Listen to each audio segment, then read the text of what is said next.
Ponto final. A gente sabe como é confuso estar no meio do caminho. Não sei se você já teve a experiência daquela viagem que não acaba nunca. Quando é que a gente vai chegar, né?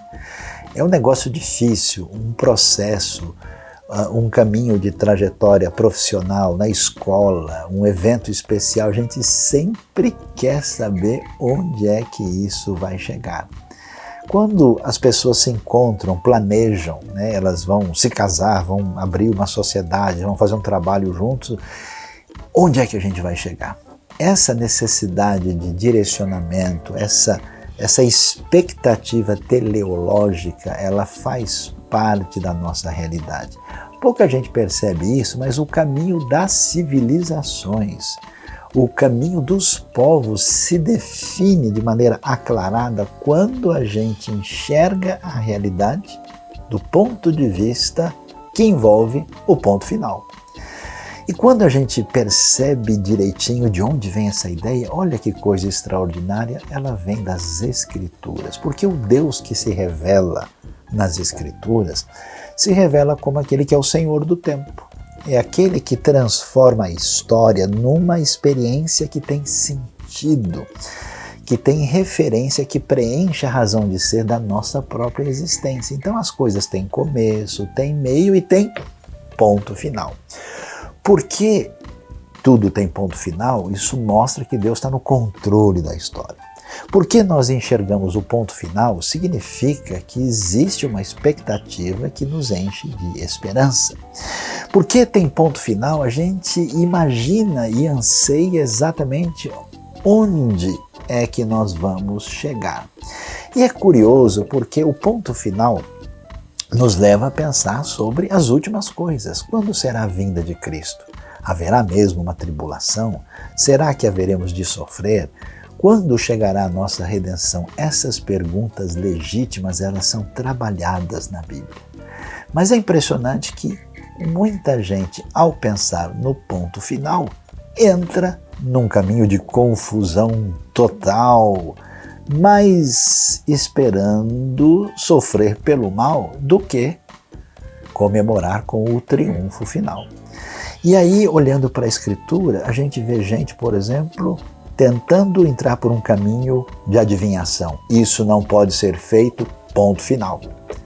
Outros entram com um caminho de medo e de intranquilidade, numa espécie de transmissão de um pavor terrível que deve cair sobre todos. Que caminho estranho! Sobre isso a gente diz não e ponto final.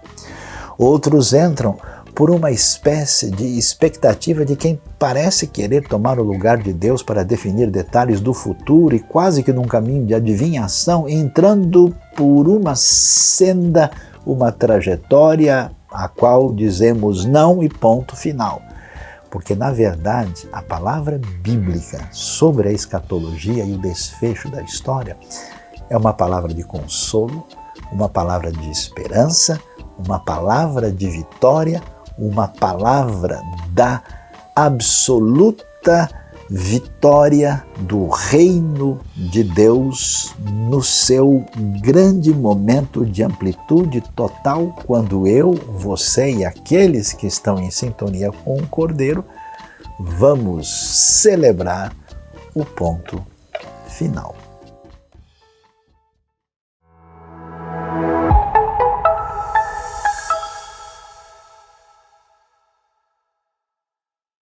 Olá pessoal, muito bom dia a todos. Aqui quem fala é o Bruno César Bulau, aqui da cidade de Navegantes, Santa Catarina.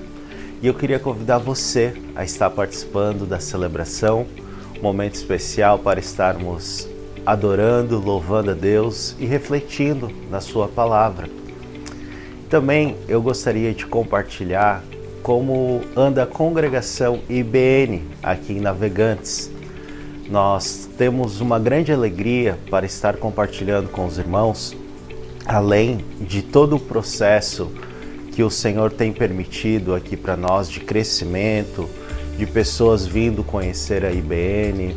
A IBNU tem nos apoiado de uma forma incrível todo esse trabalho, Mas nesse último sábado, no dia 10, nós tivemos um momento muito especial, um momento de batismo. Então, durante a celebração, ele vai estar sendo passado aí para vocês também, estar compartilhando esse momento tão especial. Que Deus abençoe a todos.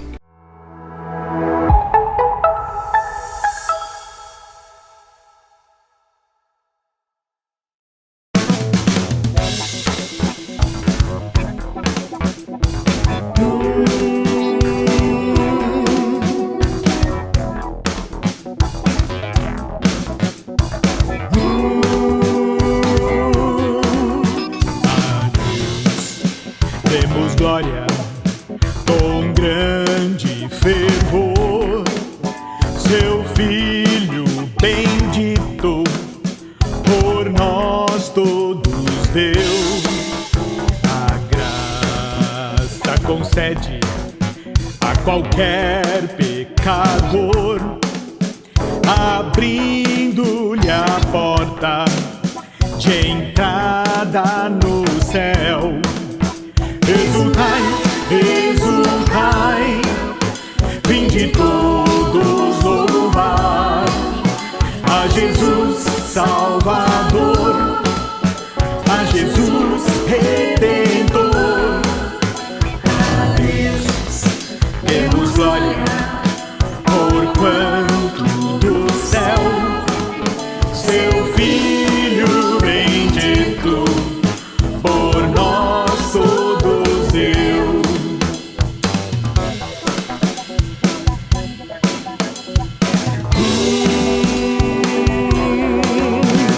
Oh, graça real, foi assim que Jesus, morrendo seu sangue por nós derramou. Herança dos céus com os santos em luz, comprou-nos Jesus, pois o preço pagou. Exultai, exultai, vinde todos louvar a Jesus Salvador, a Jesus Redentor. A Deus demos glória, porquanto do céu seu Filho bendito por nós todos deu.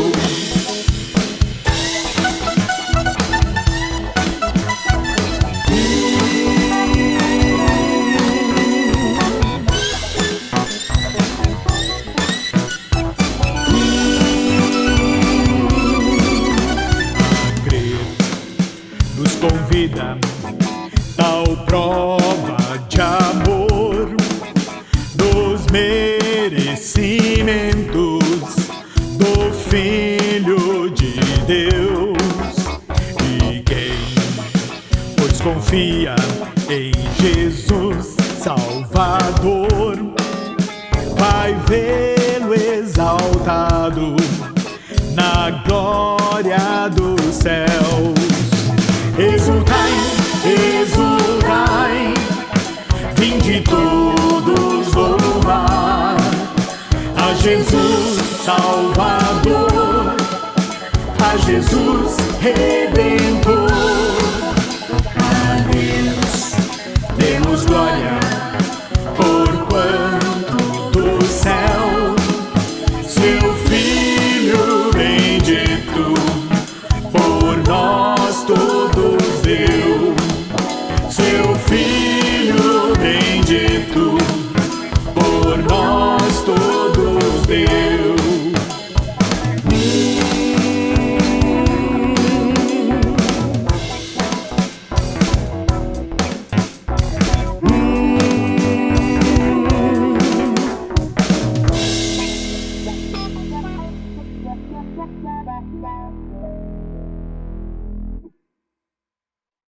E é uma alegria muito grande para a gente poder realizar esse ato, ver o quanto que Deus tem proporcionado maravilhas a essa cidade, Navegantes, ao trabalho que está sendo feito aqui.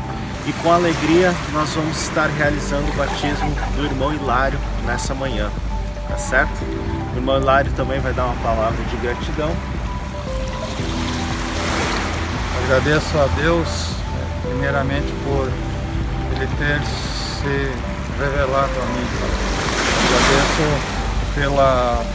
pelo trabalho que a igreja tem feito aqui na cidade, e isso tem ajudado a ter um entendimento maior da palavra de Deus, e creio que Deus tem me abençoado muito, e só tenho a agradecer a Deus por tudo que Ele tem feito em minha vida.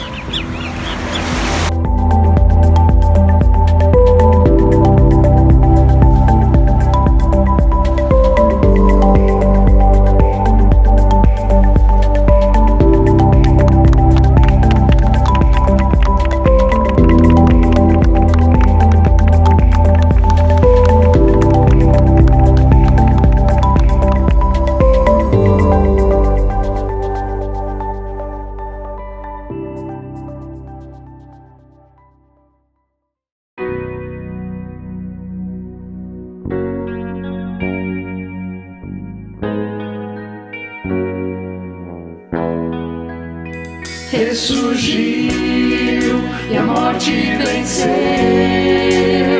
Nosso Deus é poderoso. Em seu nome vamos vencer. Nosso Deus é poderoso.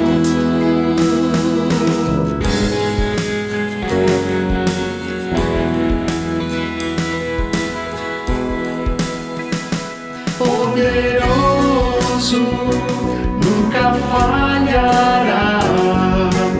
Maravilhoso Deus, mais que buscamos, mais que pedimos,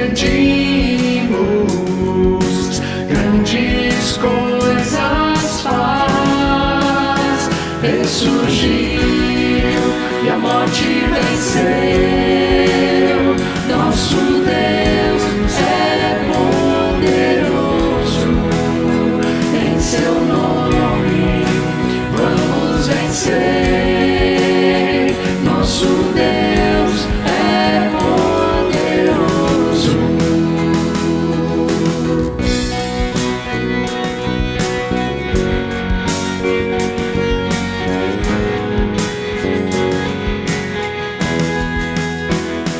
Deus conosco, sempre perto está, dando a solução. Mais que sabemos, mais que esperamos, grandes coisas faz. Ressurgiu e a morte venceu. Nosso Deus é poderoso. Em seu nome vamos vencer. Nosso Deus é poderoso. Deus conosco nos conduzirá, jamais nos deixará, jamais nos deixará. Deus por nós quer nos abraçar. Ele nunca falha, Ele nunca falha. Ressurgiu e a morte venceu. Nosso Deus é poderoso. Em seu nome vamos vencer. Nosso Deus é poderoso. Ressurgiu e a morte venceu. Nosso Deus é poderoso.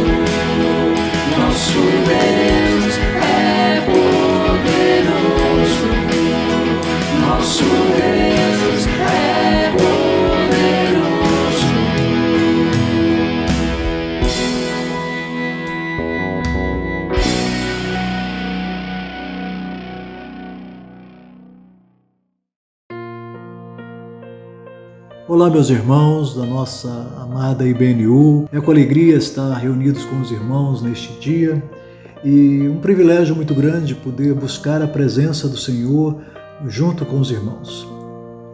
Nós estamos em vésperas de fazer mais uma viagem missionária em visita às várias aldeias indígenas aqui do Alto Amazonas. Graças a Deus, com mais esta parceria da nossa IBNU, que está nos ajudando, nos dando as condições para que nós possamos fazer esta viagem. Vamos orar, meus irmãos, clamar do Senhor a sua graça, a sua misericórdia sobre a vida da sua igreja e sobre todos nós. Senhor nosso Deus, nós clamamos, Senhor, pela tua proteção, pelo teu cuidado, a tua graça. Pedimos que o Senhor continue fortalecendo, Senhor, o coração da tua igreja. Fortalece as lideranças, Senhor, para que continue tendo sabedoria para as decisões corretas. Ó Deus, fortalece os membros para que continue se envolvendo, Senhor, com os teus planos, com os teus projetos, Senhor amado.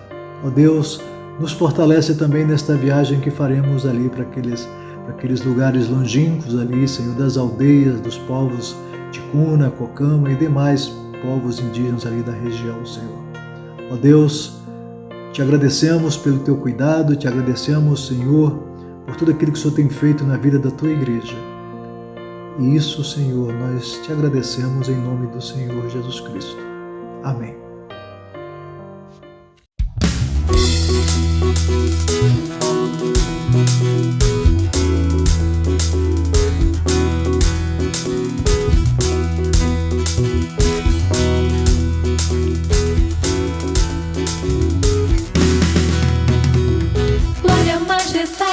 Força, honra e poder sejam dados a Jesus, soberano Rei dos Reis. Na cruz venceu a morte e o pecado destruiu, com seu sangue nos comprou, nossa dívida pagou.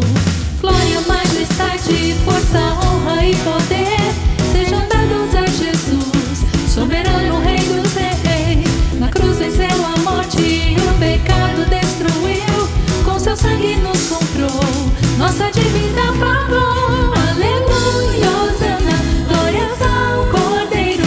Nós te adoramos e a te celebramos com ações de graça, danças e alegria, pois convém louvar-te, ó Senhor, pois convém louvar-te, ó Senhor. Glória, majestade, força, honra e poder sejam dados a Jesus,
Mês de abril, mês especial dedicado à adoração. Esse é o nosso foco. Já iniciamos bem, celebrando a Páscoa de uma maneira muito especial. Agradecemos a sua conexão conosco e a adoração se transforma em missão. Por isso, a IBNU continua atuando para expandir o reino de Deus, e uma maneira de fazer isso é mostrando a nossa solidariedade para as pessoas nesse momento tão difícil de vulnerabilidade social maior. Então, por isso nós estamos mais uma vez com o nosso projeto API aqui, fazendo diferença, e agradecemos a Deus porque ontem 3 toneladas de alimento sendo distribuídas para várias organizações que são parceiras nossas, em sintonia aí com o trabalho da Igreja Cristã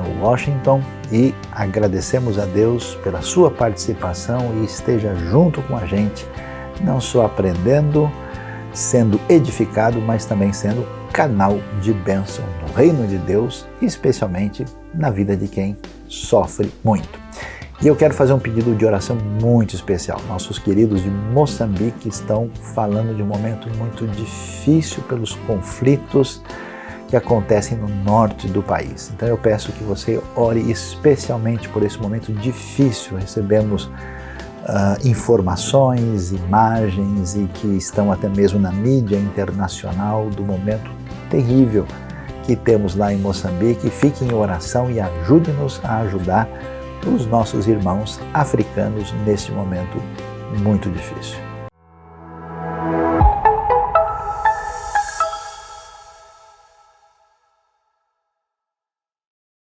Olá, irmãos da IBNU, irmãos em Cristo de todo mundo.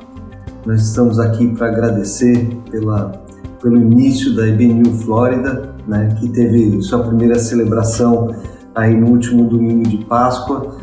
E tivemos ceia também, celebramos a ceia do Senhor.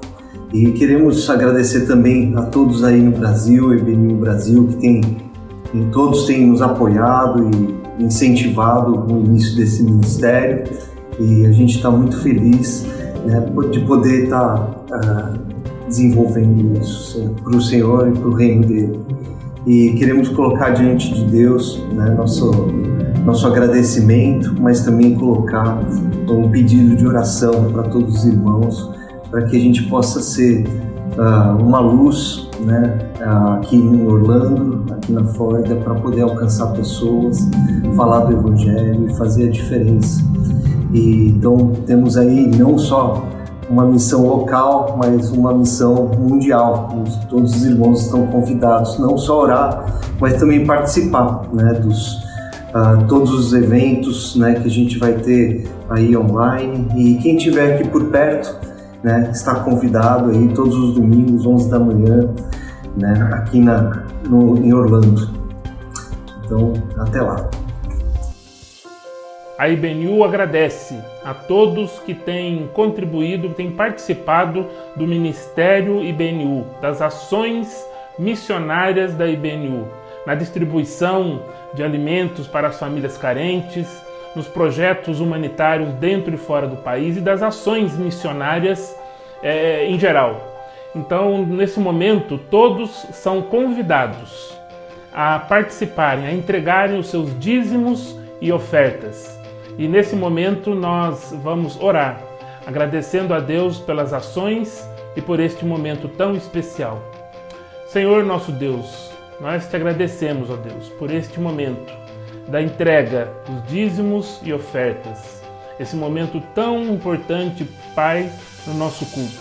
Louvamos a Ti, Senhor Deus, pelas ações da IBNU e por cada um que tem contribuído para que esse ministério aconteça. Oramos em nome de Jesus. Amém.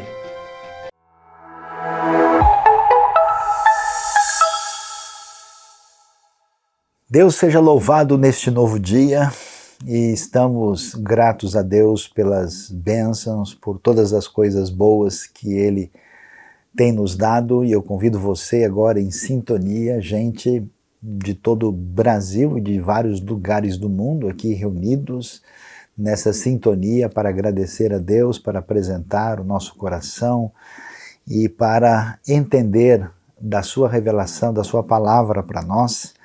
É um momento difícil, estamos ainda numa situação de muita dor, enfrentando luto, temos gente que partiu para a eternidade esta semana, que tem vínculo com a nossa comunidade, pessoas em situação de tratamento e de dificuldade. Estamos intensificando, o nosso trabalho, a nossa ação, o nosso coração. Pedimos que você esteja em sintonia conosco. E hoje eu gostaria de refletir, já que esse é o tema do nosso mês, sobre adoração. E a nossa reflexão será adoração bem longe da religião. É interessante a gente observar o texto de João, capítulo 4, e eu vou ler do versículo 19 em diante, no encontro famoso da mulher samaritana com Jesus.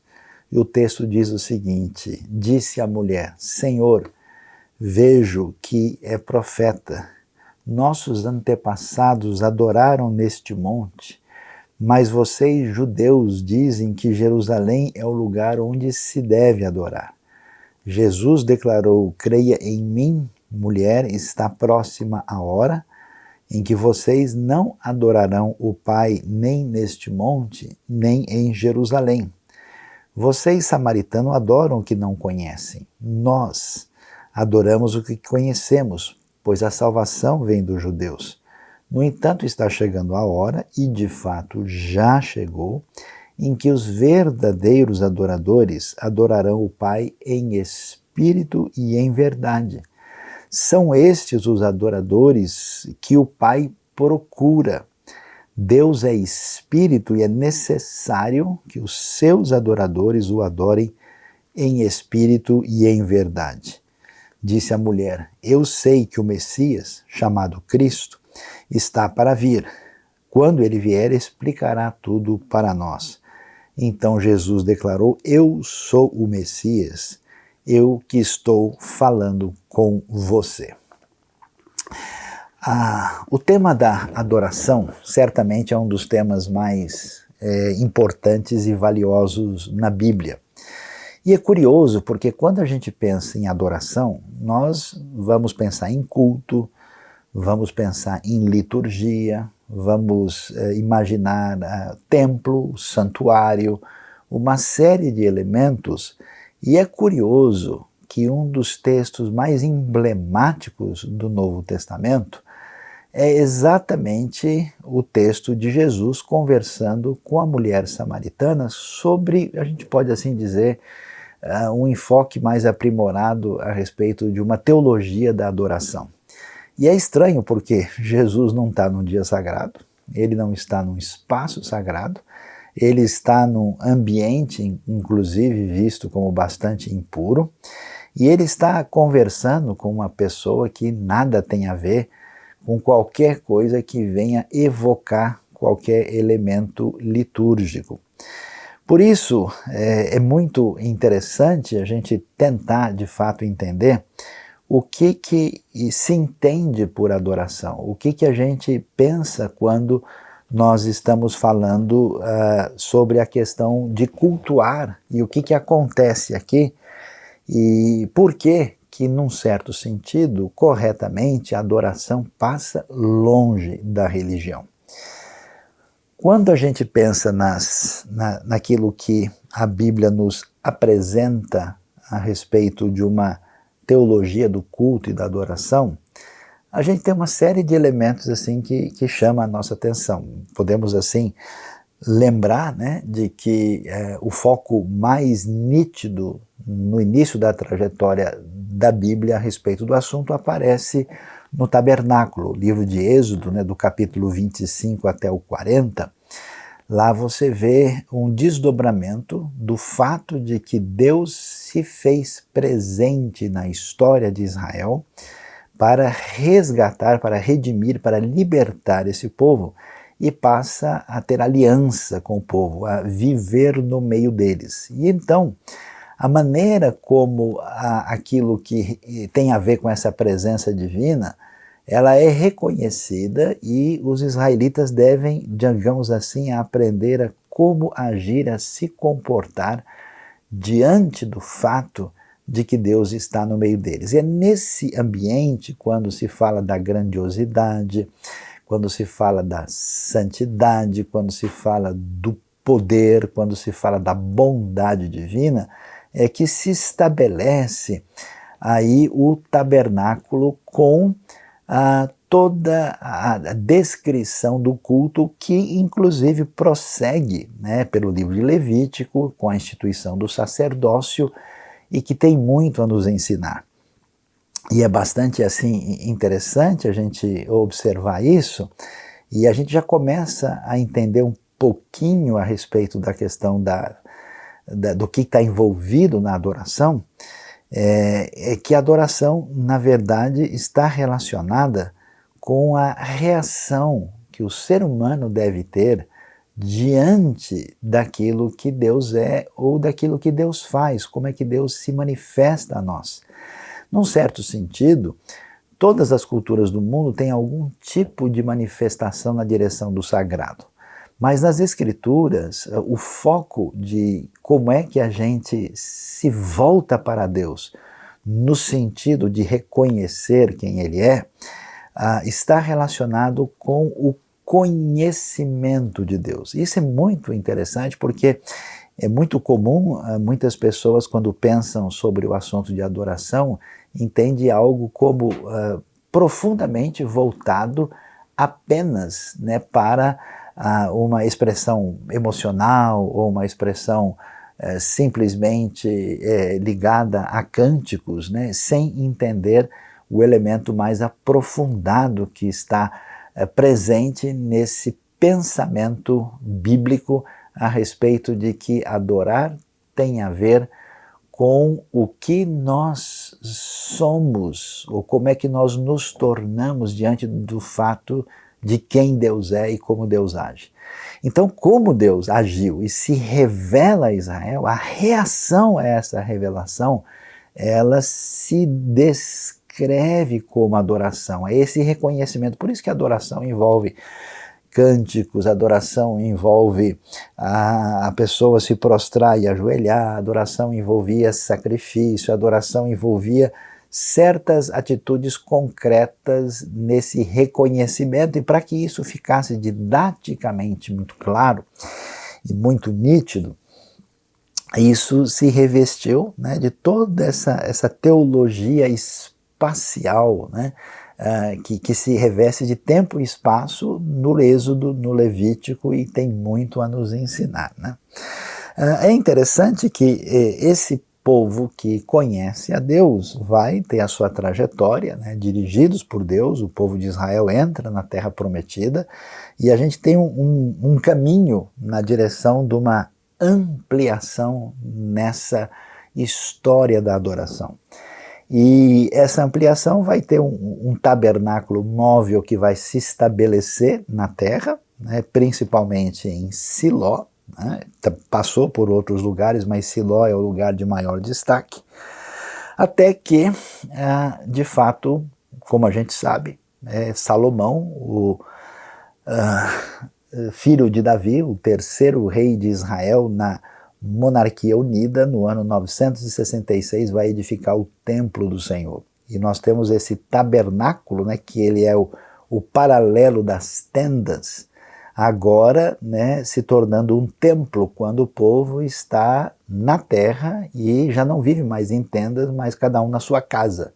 Então nós vamos ter o Beit Adonai, a casa do Senhor. Pouca gente imagina isso, né? A gente ouve falar da casa do Senhor, né? A gente ouve falar do tabernáculo, e menciona tantas coisas. A gente pensa geralmente na nossa realidade, e sempre quando o salmista, o Antigo Testamento, está falando do assunto, ele está fazendo referência ao templo de Jerusalém, quer seja na época de Salomão ou depois, né, quando esse templo é restaurado depois do exílio na Babilônia. E assim, esse templo ganha um destaque, e aparece uma coisa interessante que já tem um enfoque desde o Deuteronômio, né, quando se diz lá que Deus tem um lugar que ele escolheu para colocar ali o seu nome, né? E a função disso é muito interessante, porque além de ter a ver com essa reação que nós temos diante do fato de que Deus está presente, está entre nós, e a adoração envolve isso, ela tem um fator ainda mais intenso, é que esse povo deve estar unido diante de Deus. Por isso que existe um lugar que é definido por Deus em oposição a tudo quanto é tipo de santuário que pretende ser rival daquele que é o escolhido por Deus e que está relacionado com a monarquia davídica. Daí você vai ter, né, toda essa questão, é muito curioso, né, a gente vê, por exemplo, Deuteronômio falando das 3 festividades principais, a Páscoa, o Pentecoste e o Tabernáculos, quando nessas 3 ocasiões eles deveriam apresentar-se, né, diante do Senhor, e eles faziam isso exatamente no templo e no santuário.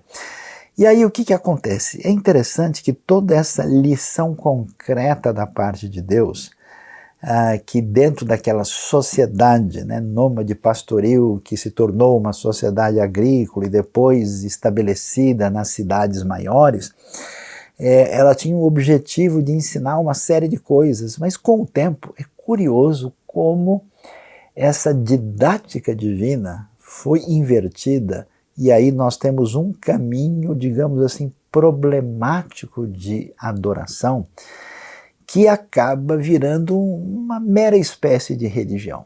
E é interessante o que é que a gente vai ver. Os profetas vão reclamar muito disso, né? Porque eles vão, por exemplo, dizer que o pessoal se tornou refém de um ritualismo. O que é o ritualismo? O ritualismo tem a ver com a prática religiosa sem intenção, sem qualquer diretriz do coração, quando as pessoas passam a simplesmente desenvolver a mecânica da religião sem qualquer relação de pertinência e de genuinidade no seu contato com ela. Aquilo que envolve o coração da fé passa a dar espaço para um outro caminho que vai ser principalmente criticado por Jesus, que é exatamente o legalismo, né? Quando aquilo que envolve o conhecimento da vontade de Deus é torcido com um objetivo diferente, que inclusive tem a ver com a troca da glória de Deus pela glória humana. E é interessante como isso de fato se torna complicado. Jesus, por exemplo, vale a pena a gente lembrar aqui, eu estava lembrando de Mateus capítulo 12, quando Jesus bate de frente com os religiosos da sua época, né, nesse embate desse enfoque legalista, né, ele vai dizer o seguinte, né, quando ele bate de frente com eles sobre uma controvérsia de como lidar com o Shabat, com o sábado. Eu lhes digo, verso 6, que aqui está o que é maior do que o templo. Se vocês soubessem o que significam estas palavras, desejo misericórdia e não sacrifícios, não teriam condenado inocentes, pois o Filho do Homem é Senhor do sábado. Então observe que existe um caminho de religiosidade que é um caminho que vai na direção contrária à proposta divina. E alguém pode dizer, puxa, mas isso então é uma novidade que a gente vai ver de Jesus em diante? A coisa não é tão simples assim, como se Deus estivesse dizendo coisas totalmente novas que ele não tinha dito antes. Por isso, quando Deus vai ensinar a Israel como é que deve ser esse caminho de adoração, vale a pena lembrar que na diretriz divina, aquilo que os estudiosos do Antigo Testamento dizem assim, que é, vamos dizer, a declaração de fé, a confissão de fé mais expressiva de Israel no Pentateuco, que aparece em Deuteronômio capítulo 6, veja só o que ela diz, né? O Shema Israel Adonai Eloheinu Adonai Echad, ouça, ó Israel, o Senhor, o nosso Deus, é o único Senhor. O que é que Deus pede na sua revelação de si mesmo e da sua vontade para o povo? Ele diz, ame o Senhor, o seu Deus, de todo o seu coração, de toda a sua alma, de todas as suas forças, que todas essas palavras que hoje lhes ordeno estejam em seu coração. Então, observe bem que a adoração tem a ver com a resposta que a gente dá diante do fato que a gente descobre quem Deus é e como Ele age. E a maneira de lidar com isso envolve esse algo profundo. Observe que você deve amar, né, de todo o coração, de toda a sua alma, de todo o seu entendimento, de todas as suas forças. Então a adoração envolve uma atitude de uma entrega total. É uma espécie de capitulação assim do ser completo diante da grandiosidade, da magnificência, do poder e do amor incomensurável da parte de Deus. Por isso, essa adoração, ela se reveste daquilo que é o elemento fundamental da realidade humana no reconhecimento de quem Deus é. Eu diria que a coisa mais oposta à adoração chama-se silêncio, chama-se omissão, chama-se descaso, chama-se considerar o expressar-se divino como algo que nem merece atenção. Essa atitude de absoluta falta de percepção é o caminho de morte e de destruição. E o que acontece? Quando você tem somente o cadáver, não existe mais vida. Aí essa adoração, esse culto legítimo, esse elemento que é decorrente desse experienciar da revelação e da presença divina, ele se transforma num cadáver que é exatamente a expressão religiosa marcada tanto pelo ritualismo como o misticismo vazio, que também faz parte daquilo que acompanha o ritualismo. E é nesse contexto que surgem as coisas mais bizarras, né? Porque diante da manifestação do Deus único, poderoso, verdadeiro e amoroso, nós temos um desdobramento na nossa vida na direção daquilo que envolve a profundidade do nosso ser e a nossa relação com os outros. Como isso não acontece, o que a gente faz? A gente entra num caminho idólatra inconsciente. A gente valoriza lugares, a gente valoriza formas, a gente valoriza objetos, a gente valoriza horários, a gente perde a referência por completo. Por isso é muito interessante e é curioso a ironia do Evangelho de João na conversa de Jesus com a mulher samaritana. Porque a gente sabe, né, desde o começo do capítulo 4, Jesus, pela própria determinação divina, tinha que passar por Samaria. E aí ele chega lá na cidade que é chamada de Sicar, né, encontra ali um poço, e os discípulos vão na cidade comprar comida, e nisso chega uma mulher samaritana. O clima fica meio tenso, assim, porque importante lembrar que os samaritanos são uma espécie de culto religioso sincrético, né? Eles são descendentes da mistura de israelitas do Reino do Norte com outros povos em função da mescla que os assírios fizeram quando dominaram a região no 8º século a.C. E aí o que os samaritanos fizeram? Eles entraram numa relação de polarização e oposição a Jerusalém. Assim como acontece em 1 Reis capítulo 12, né, quando o Jeroboão filho de Nebate, né, faz lá os chamados santuários rivais, né, porque ele pensa, o povo vai continuar indo a Jerusalém no templo, eu vou perder essa gente, né?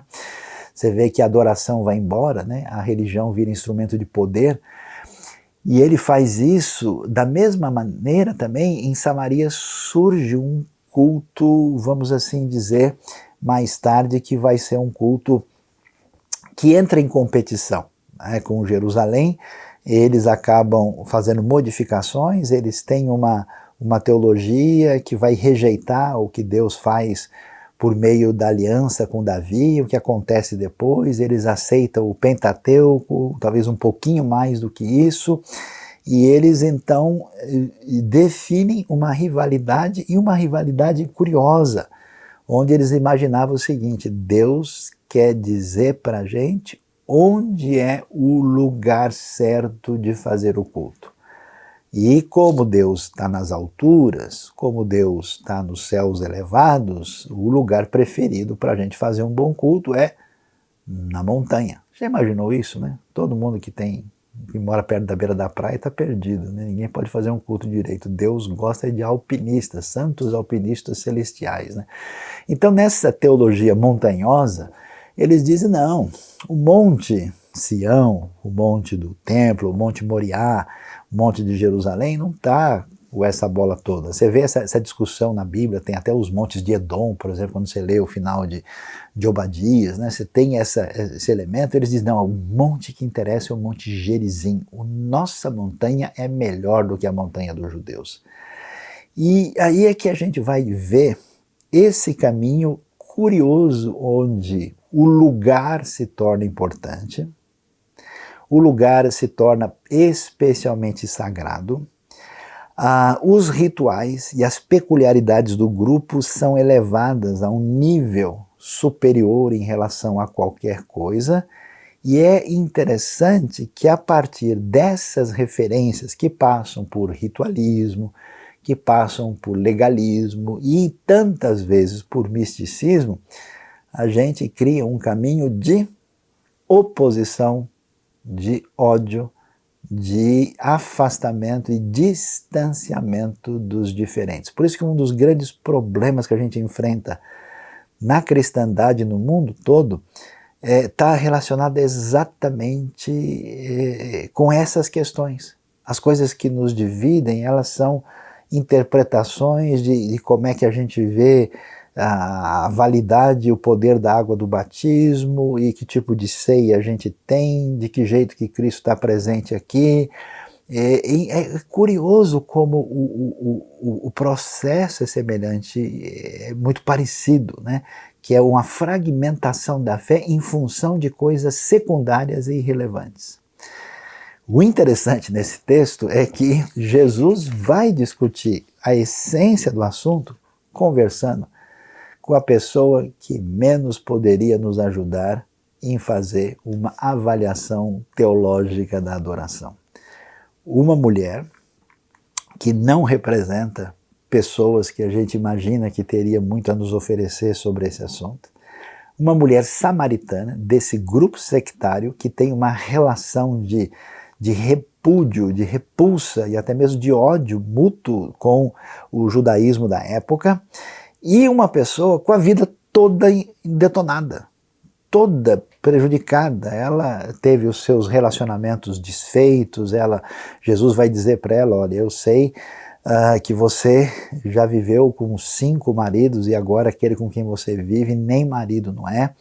Ou seja, a situação dela, do ponto de vista da formalidade litúrgica, é a pior possível. Resumindo o seguinte, se a mulher samaritana mandar o seu currículo litúrgico para qualquer comunidade religiosa desse mundo, eu acho que ela nunca seria aceita em lugar nenhum, em qualquer grupo, especialmente se a gente não soubesse que é a mulher de João capítulo 4. E nesse processo, né, Jesus passa a conversar naquela mulher que vai sozinha para a beira do poço, porque ela provavelmente ela é rejeitada pela própria comunidade onde ela está inserida, pela sua vida confusa, perdida e atrapalhada e sofrida e até errada, né? E então ela vai e encontra com Jesus, Jesus se aproxima, puxa a conversa, ela acha estranho, como assim o senhor vem conversar comigo? E de repente Jesus começa a entrar no assunto falando de água para o sustento da vida e entra no assunto que tem a ver com água que nos atinge com as necessidades profundas do coração que tem a ver com a nossa espiritualidade. Nesse processo, quando Jesus começa a dizer que ele sabe do que ele está falando, ele começa a sair das necessidades do cotidiano para falar de coisas profundas das quais essa mulher precisa e quer saber. E ele fala de coisas que têm a ver com a realidade pessoal dela. Ela então diz, Senhor, eu estou vendo que o Senhor é profeta. E aí é interessante.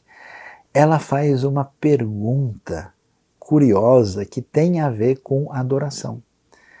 E isso chama a atenção de todos nós porque às vezes a gente imagina, e eu vejo muito preconceito de pessoas mais intelectuais assim, achando que gente comum não está interessada em coisa séria, né? Não está interessada em coisa profunda, que o pessoal quer arroz, feijão e carne, e ninguém está nem aí para uma coisa, e isso simplesmente não é verdade. Eu tenho visto pessoas de uma sensibilidade profunda na sua relação com Deus, e com uma simplicidade e com até um nível de formação assim educacional limitada, mas que tem uma sensibilidade, uma relação e percepção daquilo que Deus é, o que faz que é admirável, muito maior do que a minha, inclusive.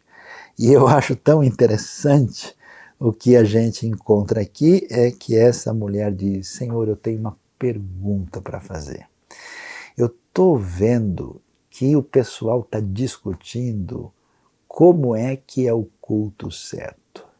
Qual é o jeito de adorar? E olha, o senhor sabe como é que é, né? Os nossos antepassados aqui em Samaria sempre ensinaram que Deus só aceita culto feito a Ele, adoração, nesse monte aqui. O Monte Gerizim é sagrado.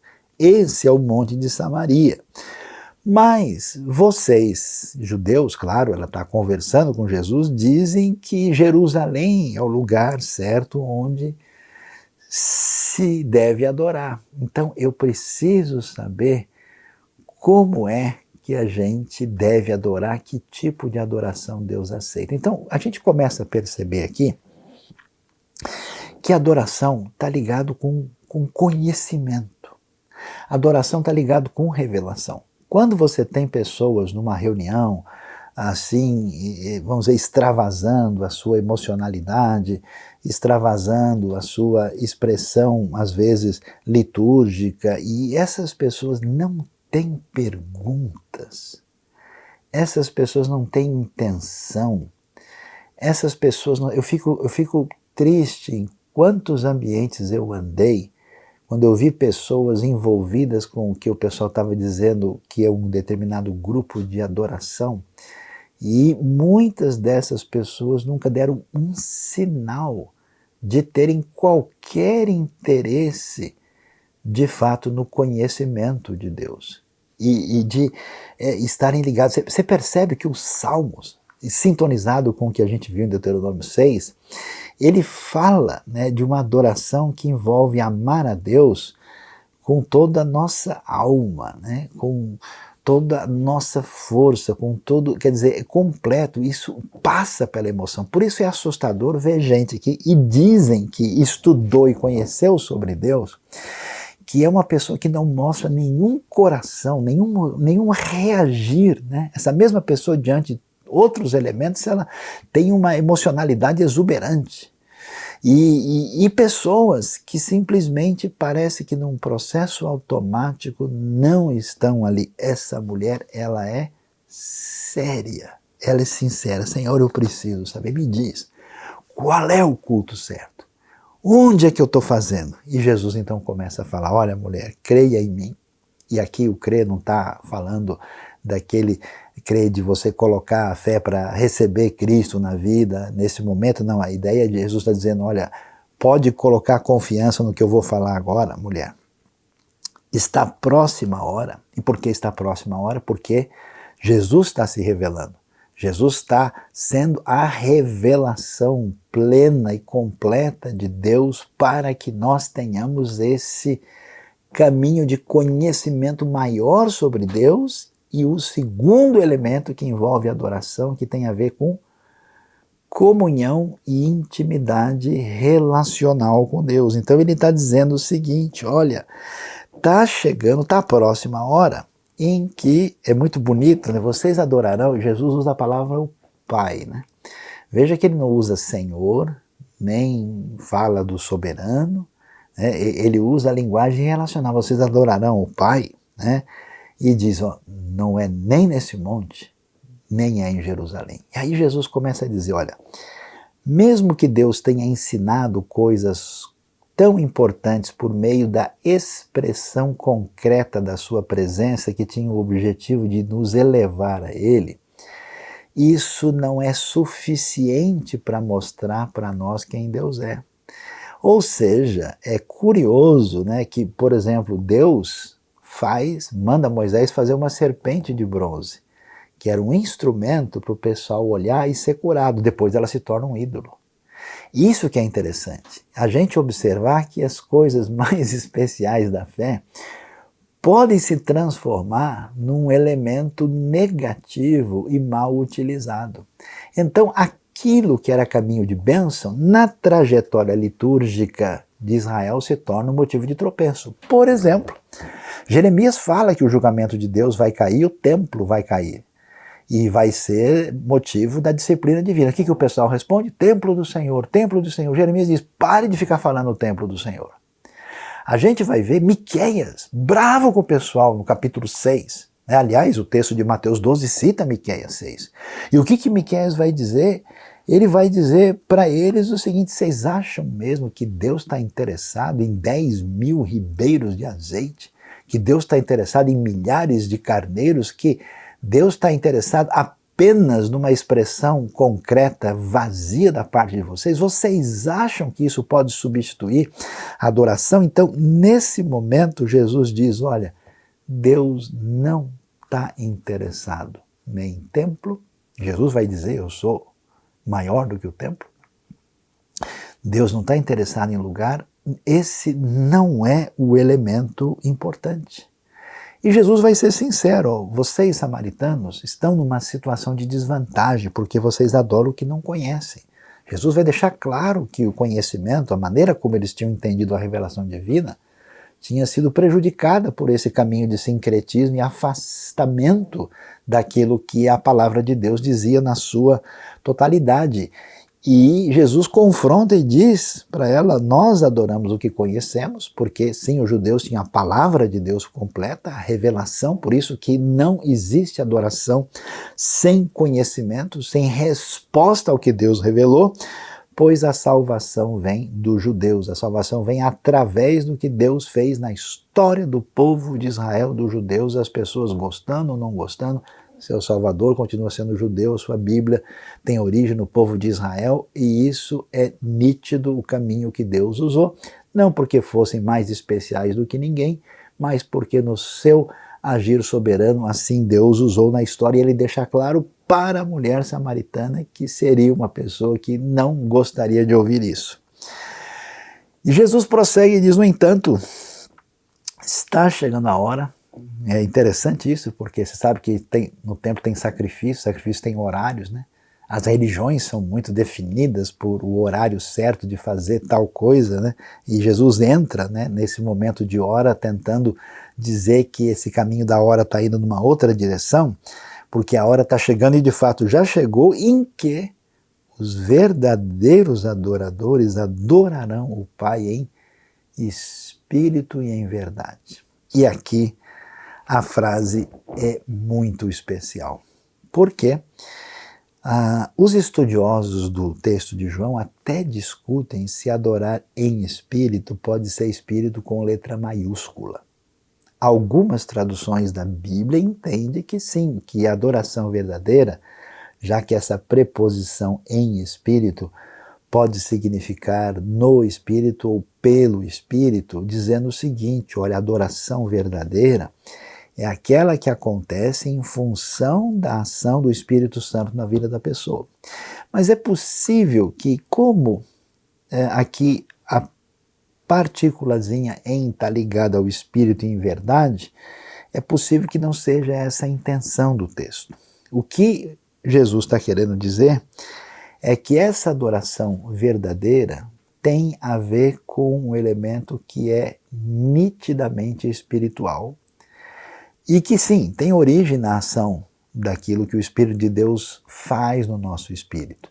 E não espiritual no sentido de uma coisa que não tem nada a ver com o físico, não está pensando aqui no jeito grego de pensar. Mas a ideia é que o Espírito na Bíblia está ligado com vida. né? O espírito, por exemplo, daqui a pouco em João vai estar ligado com águas, né, que fluem do nosso interior. Essa ideia de vida e de criação e de realidade que evoca esse contexto desse mundo espiritual. De modo que essa adoração é em espírito e é uma adoração genuína, verdadeira. Essa adoração verdadeira está relacionada com a resposta que a gente dá na nossa vida diante de nós descobrirmos quem Deus é e o que Ele faz, que envolve a festa no nosso coração diante de Deus, que envolve o nosso interesse e desejo de conhecer e de se aprofundar no conhecimento de Deus, que envolve, porque quando você ama, já viu uma pessoa que a gente diz, nossa, o sujeito é fissurado em tal coisa. Não, a pessoa ele tem um hobby, né? Aquilo que a gente serve intensamente com a nossa vida, com a nossa emoção, a atividade a qual a gente se entrega com maior intensidade, este é o Deus que a gente adora. Este é o centro da nossa vida. Você quando conversa com uma pessoa, você descobre, né? Quando é que a emoção dele aflora? Porque aquilo está em primeiro lugar no coração. Você vê onde que ele quer enviar recursos. Você vê onde que ele vai gastar tempo para ouvir, para aprender alguma coisa. Você descobre qual é a direção. Espírito em verdade tem a ver com essa autenticidade. E é interessante que essas pessoas estão subindo a montanha, estão indo para o templo e Deus está à procura de adoradores. Num ambiente extremamente religioso, tanto samaritano quanto religioso judaico, mas aqueles que adoram em espírito e em verdade são esses os adoradores que o Pai procura. Eu acho tão interessante isso porque quando a gente é excessivamente ritualista, legalista e místico, sabe o que a gente faz com a adoração? A gente sempre coloca empecilho para a pessoa, para a gente ver quem é que pode adorar. Você não pode, você não está com a roupa bonita, hein? Você não pode porque nesse lugar aqui não. Você já reparou que tem todo um ambiente assim de exclusivismo? Interessante que Jesus, vendo a situação da mulher, Jesus entra nas coisas mais profundas. E em nenhum momento ele diz, samaritana, você já jogou fora o livro da teologia samaritana para você vir adorar aqui, né? Ou samaritana, você já acertou toda a sua vida, né? Ele não parte, ele parte do pressuposto do impacto do conhecimento de Deus como elemento transformador e modificador da vida daquela mulher que não tinha espaço nenhum, nem na sociedade samaritana e muito menos na sociedade judaica. E aí ele diz, Deus é espírito, essa conexão que está aqui, que evoca, né, o espírito de Deus na criação, o espírito agindo para trazer vida, o espírito semelhante à água da vida, e é necessário, palavrinha importante em João, inclusive aparecendo no começo do capítulo 4, que os adoradores o adorem em espírito e em verdade. Isso significa adoração que flui da revelação e adoração que tem a ver com comunhão, com relacionamento.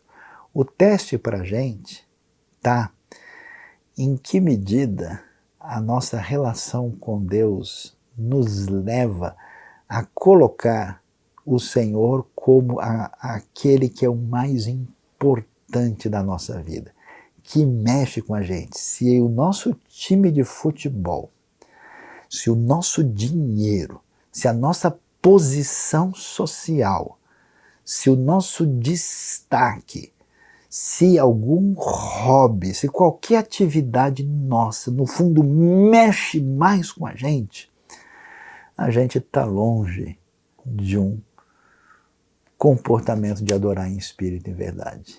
É por isso que quando outra coisa está no nosso coração em primeiro lugar, a gente começa a discutir. Não, tem que ser na montanha tal.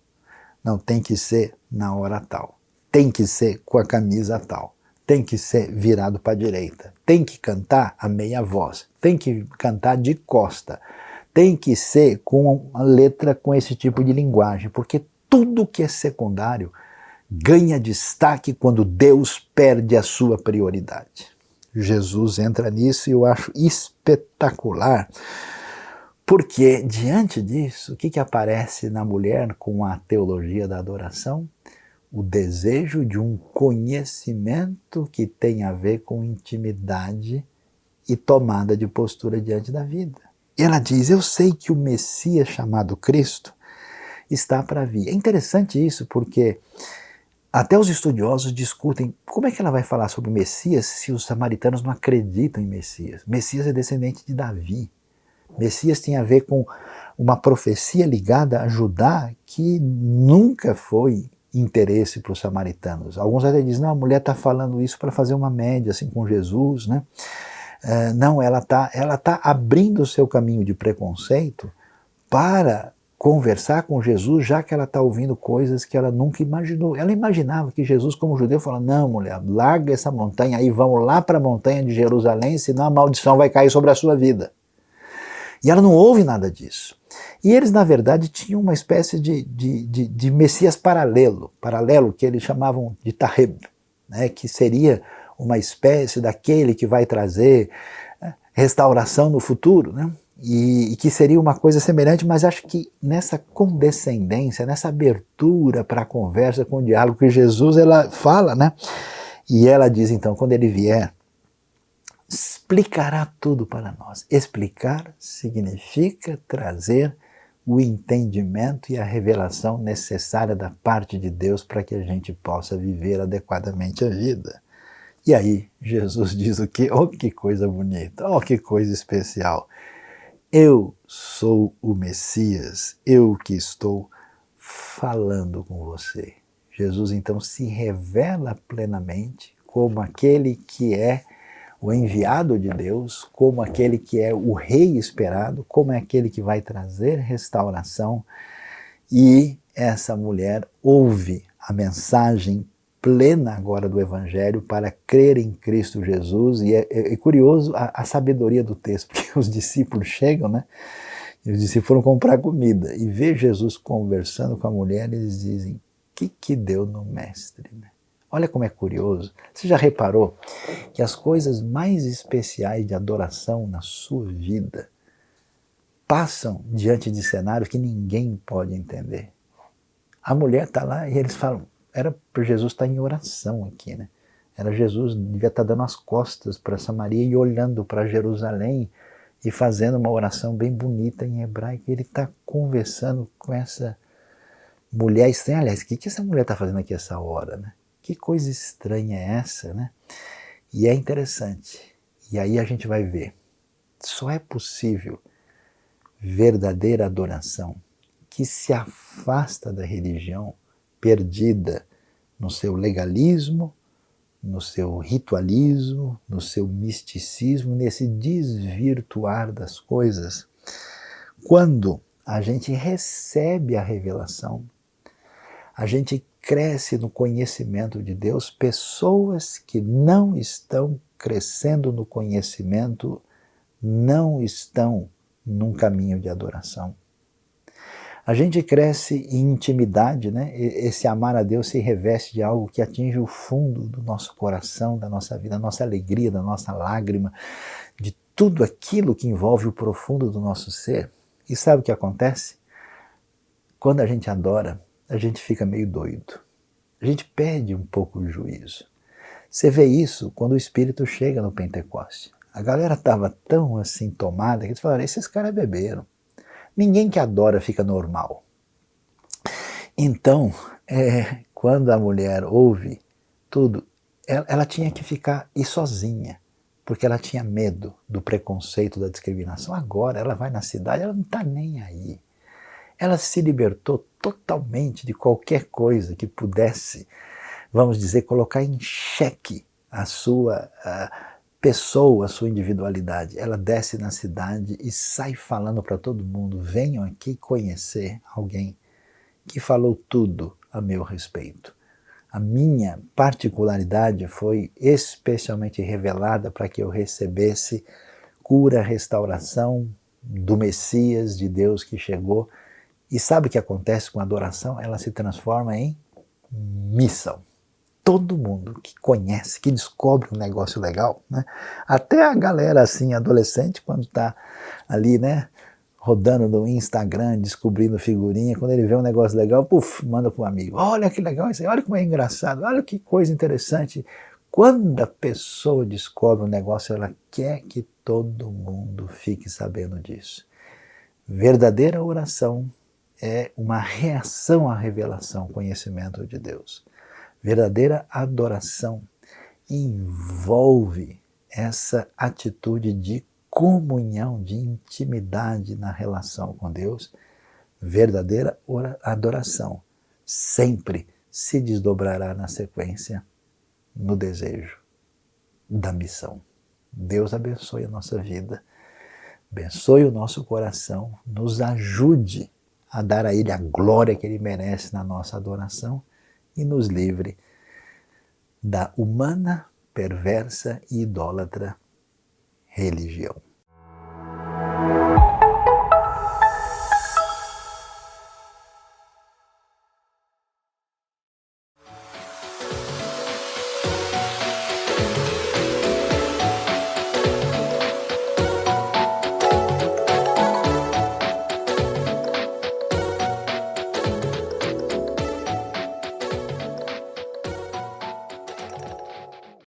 Olá, turminha! Que delícia! Juntos novamente!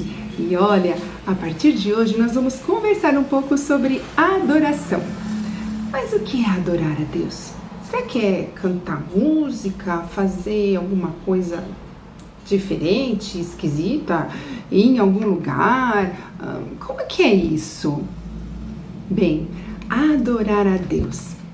Bem, para dar uma pequena ideia, imagina assim, que você tem uma pessoa que você gosta demais e você admira essa pessoa demais, mas ela é tão especial que você quer demonstrar isso para essa pessoa de algum jeito. Mas como você poderia demonstrar para essa pessoa que ela é realmente muito especial para você?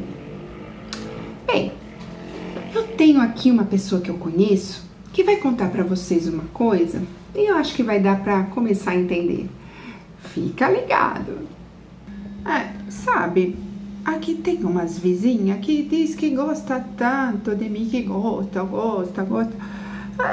Va bene, um dia uma delas me falou, vou preparar um prato especial para a senhora, para mostrar o quanto gosto da senhora. Pois chegou o dia, pois ela me trouxe, vamos ver, me trouxe uma sopa. Ma che è? Ma che raio di stupezza che tarralla! Beh, vamos provare, né? Ma che è isso? Ma perché? Ma che è isso? Una sopra fria, sem gosto, sem sal. Ma parece uma água suja, não. É pra mostrar que gosta de mim? Imagina se não gostasse. Bem, mas tem uma outra vizinha, muito amiga minha. Ela me disse também, olha, gosto muito da senhora. Vou mostrar isso. Olha só, me trouxe um prato também. Ecco, vamos ver se, né?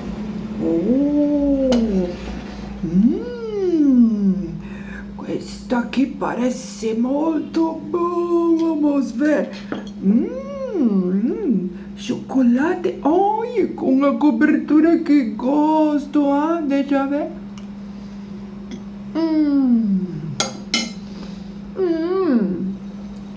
Questo sì, no? Sì, está delicioso.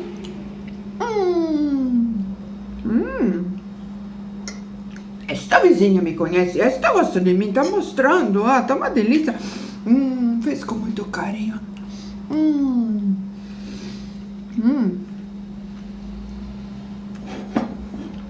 Com licença, viu? Escusa, porque vou acabar de comer. Delícia. Essa gosta de mim, essa gosta. Turminha, aquele bolo está com uma cara tão boa, né? Mas vamos ao ponto principal da nossa questão de hoje. será que o nosso jeito de se relacionar com Deus, conhecê-lo, conversar com Ele, procurar conhecer a sua vontade e obedecer, é claro, será que está mais parecida com uma sopa sem graça, sem sabor, fria, ou está começando a parecer com um bolo bem gostoso e cheirosinho? E uma outra pergunta bem importante: como você quer que a sua vida se pareça para Deus? Com a sopa sem graça ou com um bolo gostoso? Vamos falar com Ele? Querido Deus, nos ajude para que tudo na nossa vida mostre para o Senhor o quanto nós o amamos e o admiramos. Deus, queremos que a nossa vida se pareça mais com esse bolo bem quentinho, gostosinho e cheirosinho para o Senhor. Ajuda a gente, Pai, em nome de Jesus. Amém. Amém, queridos. Olha, antes de mandar um beijo para todo mundo, a gente quer mandar um abraço especial para uma turminha que está ligadinha nos nossos encontros. Olha lá, escrevi para não esquecer de ninguém, hein? Um abraço especial da Turma das Nações para o Bernardo, para o Matheus, Mel, Sara, Pietro e Giovana, Antonella, Logan, Esther e Davi. Abraço especial para vocês. E é isso, queridos. Olha, Deus abençoe vocês, que vocês tenham uma semana muito especial, cheirando a bolo gostoso. E nós nos vemos na próxima semana. Tchau, tchau!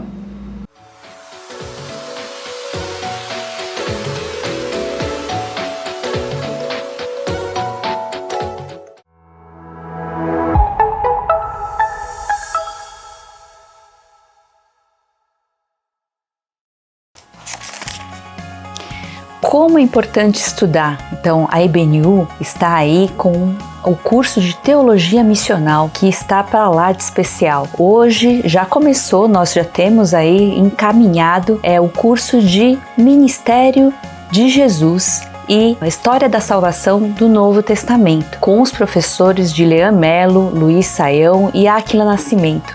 Você não pode perder essa. Todo sábado e domingo às 19 horas. Você pode fazer a inscrição e também, se você quiser os materiais e a certificação, você pode pedir pela Teológica, que é uma instituição credenciada pelo MEC. Não perca essa. Vai lá, estude com a gente.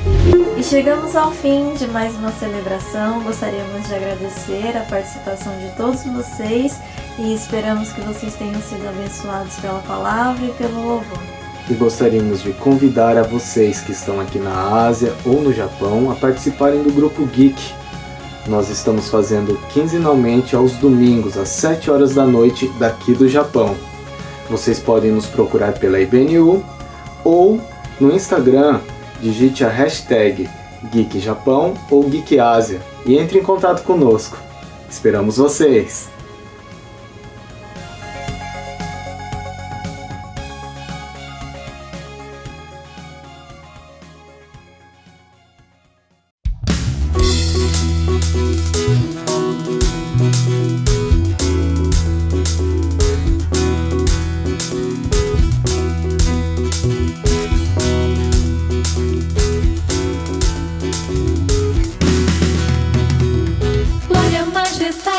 Força, honra e poder sejam dados a Jesus, soberano Rei dos Reis. Na cruz venceu a morte e o pecado destruiu.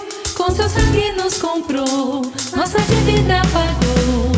Glória, majestade, força, honra e poder sejam dados a Jesus, soberano Rei dos Reis. Na cruz venceu a morte e o pecado destruiu.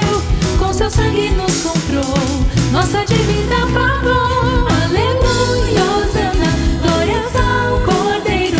Nós te adoramos e a te celebramos com ações de graça, danças e alegria, pois convém